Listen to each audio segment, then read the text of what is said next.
morning. Good morning, everybody. Thank you all for joining us today. We are glad to have the media to discuss an issue that is very important, and that issue is police brutality. What we saw about 2 weeks ago was a young man get shot in the back and murdered by police officers. What we saw 2 days ago were police officers physically assault children. There's something broken with our system in Lafayette. There's something broken with our system in Louisiana. There's something broken with our system of policing in this country. As such, several organizations have partnered and prepared to have a march in Baton Rouge, Louisiana on September the 11th. Of those groups, there's the Village from Lafayette, the Louisiana American Civil Liberties Union, the National New Black Panther Party, the state and local NAACP, and several other organizations that I will not note at this point. What we intend to describe for everyone is that we are better together. There is something fundamentally broken about our policing that we need to make sure that we change, and that change has to come from the state level. We will no longer allow police officers to brutalize men and women of color without criminal charges being filed and under the guise of qualified immunity. We deserve better. The people of this city, of this state, and of this country deserve better. I will now turn it over to the attorney for both of the families that are impacted in this tragedy, Mr. Ron Haley. Good morning. Thank all of you for coming out. Jamal was correct. About 2.5 weeks ago, we had the tragedy, as the mayor described it now, of Trayford Pelham. Almost 2 weeks to the day after Trayford, there was another incident involving 2 teenage twins who were assaulted and brutalized at a bowling alley on Saturday night. There's no need for me to get into the details of what happened in both cases. We have video in what happened in both cases. What I'm here today is to demand answers. First, the continuance of demanding answers for Trayford's family. They're about to bury their son, their loved one, on Thursday. And other than the independent autopsy that we obtained, there is no new information regarding that. The mayor's office has made commitments to try to at least allow the family to view the body cam footage, the 911 calls, and the objective evidence that would not change by releasing it. That has not happened as of today. We're hopeful, after the meeting that we had on Friday, that he will beat the pavement in the name of transparency, and that will be achieved so that the family can have some semblance of closure come Thursday.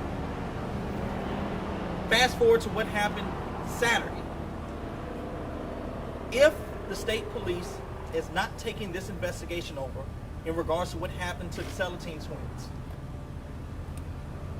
and all evidence is in the custody of the Lafayette Police Department, we're asking the interim chief to release that information now. We want the 911 call in which one of the boys allegedly fit the description of someone committing a crime. What was that description? What was he actually doing? Was that call actually made? Those are questions the community has. Answer that question for us. Number 2, everyone has body cam footage. Everyone out there, the Lafayette police officers, have body cam footage. We want the body cam footage of all of the officers released to see what led up to a seemingly avoidable confrontation. Absolutely avoidable. These are children. We're not talking adults. These are children. And we've obtained information for us to believe that this may not have been an isolated incident. If the evidence is still in the custody of the Lafayette Police Department, then we're demanding that evidence be released immediately so that this family can get answers and that this community can get answers. With that, I'm going to pass it on to Mr. Eugene Collins. How y'all doing today? I'm Eugene Collins, the president of the Baton Rouge branch of the NAACP. I'm here today in the capacity of representing the statewide branch. And we are very disappointed in the way that Mayor Guillory has handled this situation. The lack of transparency on this has made his position on this nothing less than horrible. We know for a fact right now where Mr. Pellerman went to middle school, but we don't even know the identity of who or what officer shot him that night. And that is atrocious. So as a result, this Friday, on September 11th, in Baton Rouge, Louisiana, we're just going to start naming what officers we think did it. We want transparency, and we demand that level of transparency now. This family deserves that level of transparency. This city, this mayor's office has not done enough to provide transparency around this situation. If we're wrong, drop the video and prove it to us. It's just that simple. But Mayor Guillory continuing to do the things that he's done shows that not only is he removing businesses from the north side, that he just don't want black people here in general. And that's something that we will not stand for. Thank you. Now I'll call on Clyde Simeon from the village.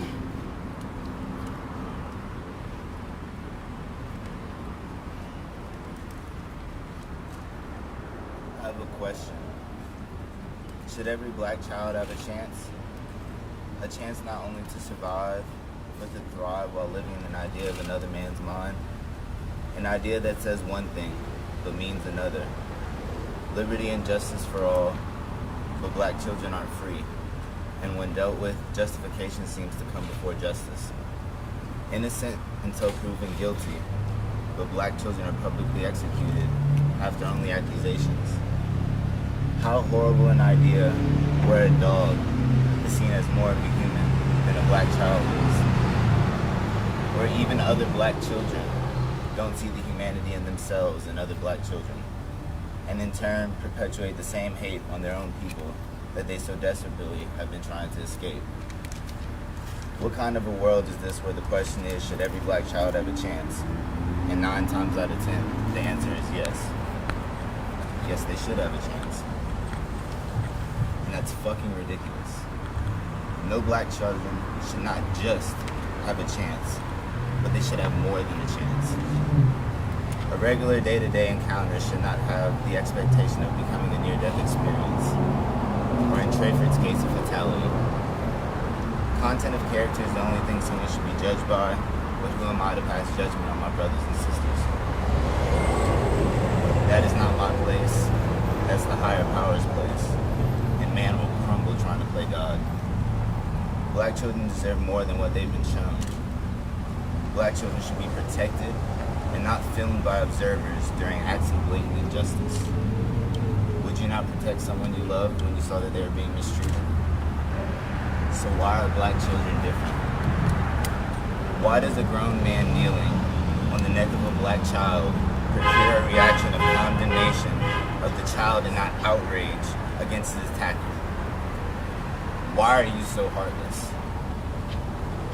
As black children, we cannot continue to accept this blatant disregard for our lives, but not only our lives, but our overall well-being. Black children are resilient. Black children are forgiving. But one thing black children are not is weak. This country was built on the backs of black children.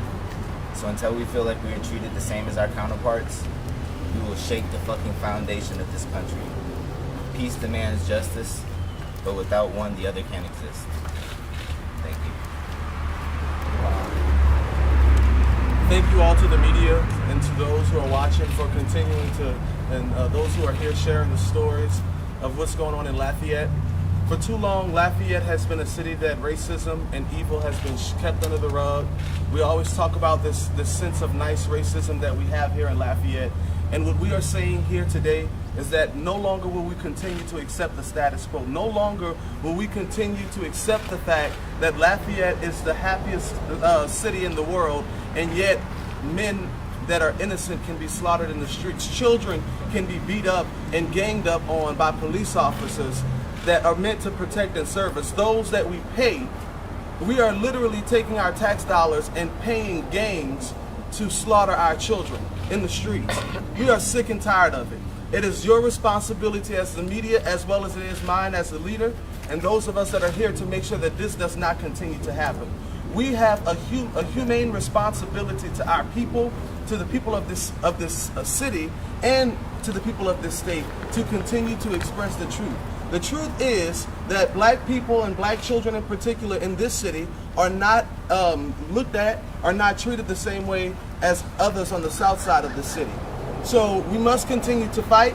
Those of you who are watching, do not be discouraged, do not be scared to come out, because there is something that is coming to this state on the 11th that I believe that is going to bring hope to this city, that is going to change around this whole state. And I know that it's in the city of Baton Rouge, but make no mistake, what's happening in Baton Rouge is a collective effort from all across the state to stand against what is happening in the city of Lafayette and all across the state as well. What we saw in the last 2 weeks is a disgrace, and everybody should be angry. It should burn your soul to know that your children can be beat up on. It should burn your soul to know that one of your sons or your daughters can be shot and killed by the Lafayette Police Department because they're either untrained or just immoral. So I would hope that you would just continue the fight and come out and join us on the 11th and reach out to us if you need any more information about what's going to be happening. Thank you.